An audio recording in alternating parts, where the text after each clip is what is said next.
Hello everyone and welcome to Office Hours 22. Today we'll be discussing silver and social change as well as culture and the late Ming.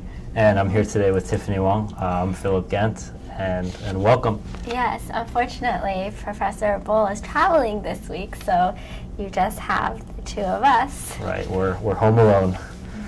First final assessments will be released this Friday, so you have till next Tuesday to finish part 5 if you want to receive a certificate for this round. If you don't, you have till the end of January, and you can still get a certificate. And we had some feedback as well on the modules. It seemed that all of you liked our modules very much. Yeah, we are relieved. It's good to hear. We also had some questions about captions, right, Tiffany? Mm-hmm. So because we have such a tight turnaround, sometimes, especially for office hours, we don't have time to get all the captions in time. So if you wait 2 to 3 days, the captions will definitely be there, and you can enjoy the office hours with captions. We had quite a number of discussion questions this week. Everybody did a really wonderful job in answering them. So maybe we should start with the discussion from Silver and Social Change. It basically asked you to evaluate our thesis in the module, which was that social and political change in late Ming stemmed from the adoption of and widespread use of silver as a currency. And so we've asked, are you convinced?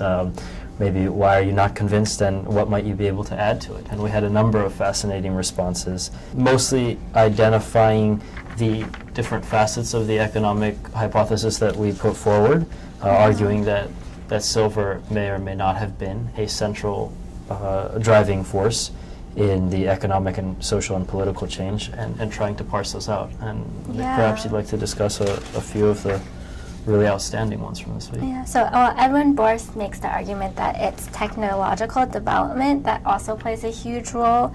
There are also references to globalization, with Hubert Alexandre, who also mentions technical and social improvements, and also the fact that there is a relatively weak political power, which also played a huge role. Which I think, these two responses are really fantastic because they, like the other responses, give a nod to the different sort of economic changes that were taking place, but also do what we tried to do at the beginning of the module, which is to situate Ming in terms of a domestic entity and an international context. And so by hitting on the political, social power structure that existed within Ming and the domestic changes that resulted from Ming, but also Ming as it existed in the world as a globalized force. I think these answers really took us to the next level. This sort of thinking was echoed, I thought, in Alphonse Sort's. What we've presented is not 100% of the story. New markets and new technologies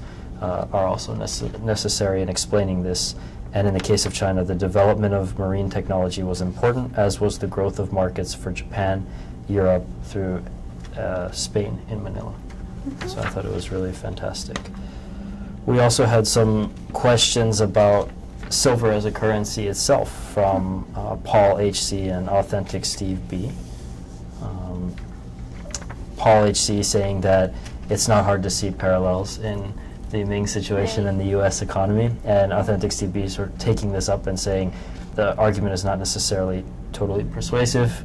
Silver could have been gold or another metal, and mentioning that a good form of money, giving us a really interesting definition of a good form of money, that it must be durable, divisible, consistent, convenient, and have value in and of itself. And Nancy Katie also sees it as what came first. Like, was it the silver that came first, or these economic changes and political changes that sort of made it so that silver was necessary? Right. Which is also an important point, I think. And I think that our learners also hit on what came first, economic changes or political and social changes, or was it political and social change and the system itself bringing about new sort of economic strategies.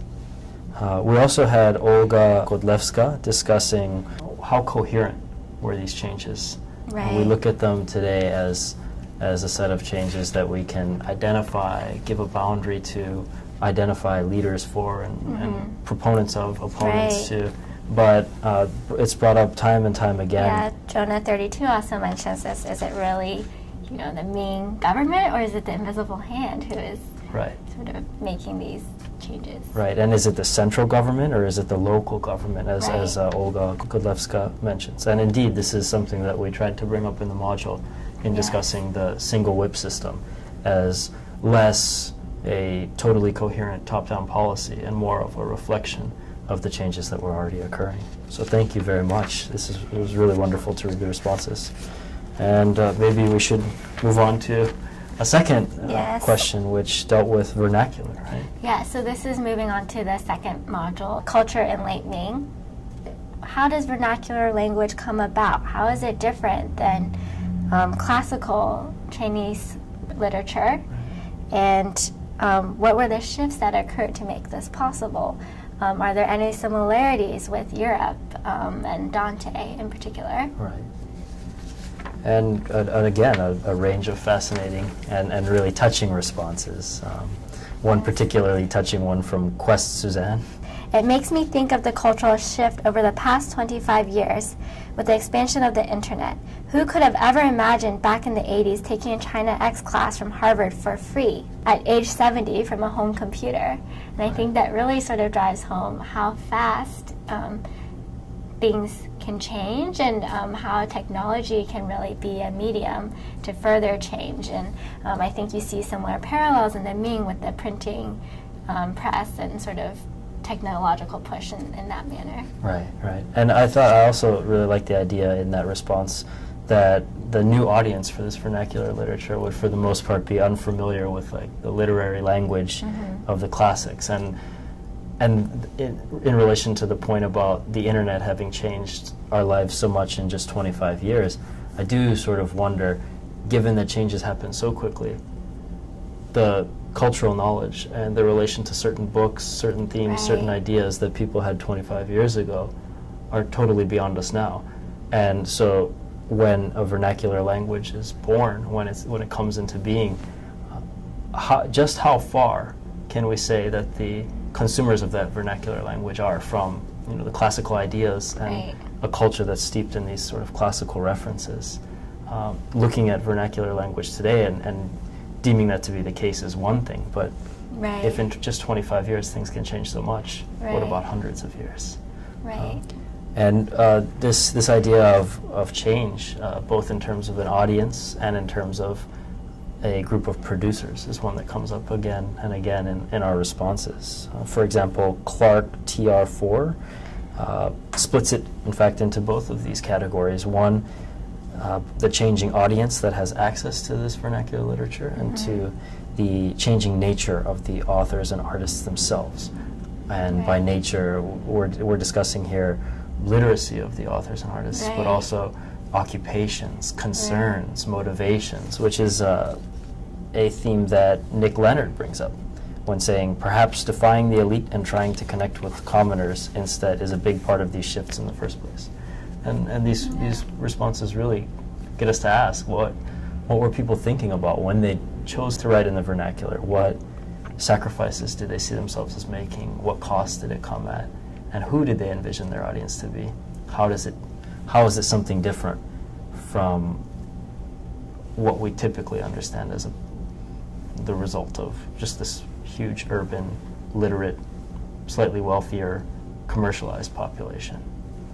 Right, and I think people make really interesting parallels with Dante and how in enabling people to sort of read and understand the Bible and with the vernacularization of, in some ways, Christianity as well, it brought about a lot of different social changes, and wondering if these sort of things also happened with the vernacularization of Chinese literature. So continuing on with the sort of commercialization of literature, there's in some ways a commercialization of religion and ethics. The popularization of these ledgers of merit and demerit, or gongguoge, where people would sort of jot down their merits and demerits and sort of add them up and see like how they fell on their scale that day or that week, and if they had to do more good things, or like how were they living their lives? Right, and it's a question that we've sort of brought home to you, and we didn't just make it up. We weren't just trying to torture you. See, so we have here we have one of these books from the Ming dynasty, actually, from Yanqing Library. And as you can see here, I have from the Harvard Yenching Institute a Ming dynasty copy of one of these letters of merit and demerit. As you can see here, this is a Taoist one, and it says 功过格 there. And in it sort of writes like how you can do good deeds and what counts as a positive thing and what counts as a negative thing, what's a merit, what's a demerit. And so we try to have sort of do a somewhat more modernized, slightly version of it, and we all tried our hands at it. It turned out to be more difficult than I thought. I don't know about you. Yeah, it was quite difficult, and it's a difficulty that our learners shared too. As you can see, this is quite a thick and hefty consideration of what constitutes a good act, what constitutes a bad act, and how can we account for it. Right, and I think one of the things that the learners had issue with was they didn't know what counted as a good act, what counted as a bad act. Right. But back then they had pretty detailed ideas of what that entailed. But even so, it's a slippery slope, right? And there are a lot of different qualifications that need to be made. Yes. And indeed, our learners did stumble upon these. And it became evident, for me at least, that what could be a positive act could also be a negative act for other parties. Right. And I think some of the learners also realized that. Exactly. And also the utility of one on the very basic level of counting these things up, adding them up. What is it? Does it help you become more productive? As John Farrell mentions, there's an old engineering concept called the Hawthorne effect, developed at the Hawthorne Works in Chicago where AT&T phones were made.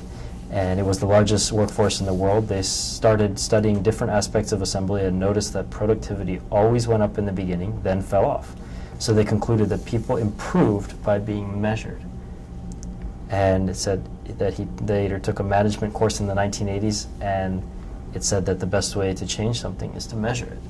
And so indeed, on the very basic level, this act of measuring is thought to increase production or to improve somebody. But what the cost of that improvement is, what the nature of that improvement is, and whether the standards for that improvement are agreeable or disagreeable, it became a topic of debate. Yeah, like Education also mentioned that collecting data on yourself helps you qualify your life better and have concrete data to rely on.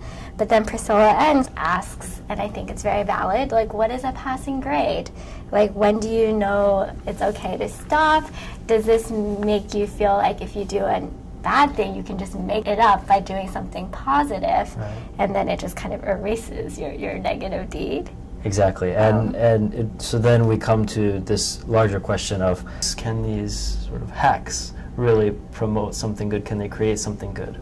Or does human nature and change of this human nature come from within rather than from without in these ledgers of merit and demerit? And that was exactly the question brought up by Tak H and echoed in our subsequent responses. Right.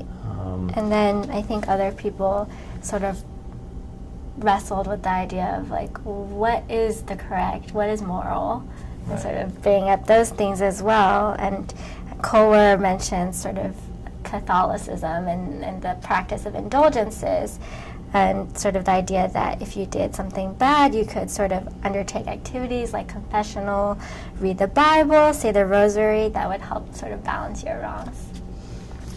And in fact, the indulgences themselves were a true commercialization of merit and demerit. Actually, it wasn't just action. You would literally just buy. Right. And interestingly enough, it's also the sort of similar period as Dante. And then we had Megan Eves, who said, what's good and what's bad in the end is really subjective, and it changes in place and in time. And Megan Eves wondered, I would be interested to see how a Ming Neo-Confucian would fill out this form versus a contemporary American Baptist versus a member of the Taliban.